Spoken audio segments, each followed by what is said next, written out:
Inauguration ce matin de l'ICEP, l'école de Marion Maréchal située à la Confluence. Les dispositifs anti-pollution des poids lourds dans le viseur de la préfecture. Et puis le Palais des Sports de Gerland se transforme en église le temps d'un week-end. Marion Maréchal était à Lyon aujourd'hui pour l'inauguration de l'ICEP, l'Institut de sciences politiques qu'elle a créé et qui accueillera ses premiers étudiants à la Confluence dès la rentrée prochaine.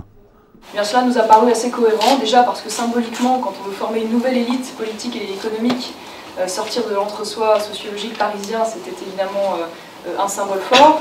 La deuxième chose, c'est que c'est une grande métropole évidemment très accessible, avec un tissu économique très varié, beaucoup de PME, beaucoup de TI, avec des domaines d'activité larges. Mais ce choix d'implantation à Lyon suscite aussi une levée de boucliers. Des opposants au projet se sont mobilisés à l'extérieur ce matin. L'extrême droite est déjà suffisamment implantée à Lyon, on n'a pas besoin d'un nouveau local d'extrême droite. Surtout ici à proximité de la région, on s'attend aussi à ce qu'il y ait un rapprochement entre Marion Maréchal Le Pen et Laurent Wauquiez qui est quand même à la droite de la droite. Quand on regarde les quelques noms qu'on filtrés sur son conseil scientifique et les quelques noms de professeurs qu'on filtrés, on voit quand même bien que c'est toute l'extrême droite traditionnelle qui est représentée pour l'instant dans cette école, quoi. La chasse aux camions polluants, une grande opération de contrôle poids lourds était organisée ce matin au péage de Villefranche. L'objectif, détecter les fraudes sur les systèmes anti-pollution des camions, appelés AdBlue. Il repose sur l'utilisation d'un additif permettant de faire baisser le taux de substances nocives dans les gaz d'échappement, un dispositif largement contourné par les transporteurs. Lorsqu'on interroge le camion, celui-ci nous donne une température du produit à moins 10 degrés. Actuellement, la température devrait être de l'ordre de 25 degrés. Elle est à moins 10 degrés parce que le camion, au-delà de moins 5, n'injecte plus le produit. L'intérêt pour l'entreprise est de faire croire au camion qu'il fait moins 10 degrés pour ne plus injecter le produit, ne plus consommer. Des procédés frauduleux utilisés par les sociétés de transport pour limiter leurs dépenses, l'additif leur coûtant 3 000 € par véhicule chaque année. Un contournement de la réglementation qui n'est pas sans conséquences. Ces dispositifs sont obligatoires sur les véhicules récents pour qu'ils respectent les normes européennes. Et du coup, un véhicule avec un dispositif de fraude à l'AdBlue émet 20 fois plus que ce qu'il ne devrait en termes d'oxyde d'azote. Sur les 31 camions contrôlés dans la matinée, un seul a été immobilisé à cause d'une fraude au dispositif de dépollution, une infraction passible de 7 500 € d'amende.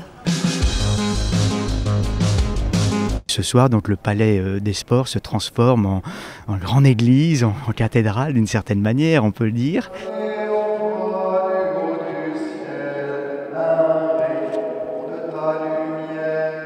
Des dieux du stade aux enfants de Dieu, il n'y a qu'un pas. Le Palais des Sports de Gerland va le temps d'un week-end changer légèrement de public. La cathédrale Saint-Jean étant fermée pour cause de travaux, le diocèse de Lyon a en effet décidé d'y organiser à partir de ce soir sa fête diocésaine. Notre grande fête diocésaine comprend 2 temps. Un premier temps ce soir avec une grande veillée où nous aurons la joie de vivre des baptême de 8 jeunes. Et le lendemain, le deuxième temps de cette fête diocésaine, la joie de vivre les ordinations.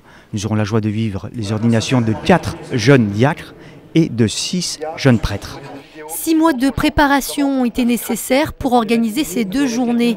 Plus de 200 bénévoles sont pour l'occasion mobilisés. Quant à la logistique, elle a nécessité forcément quelques ajustements. C'est un édifice où on ne peut absolument rien accrocher au plafond.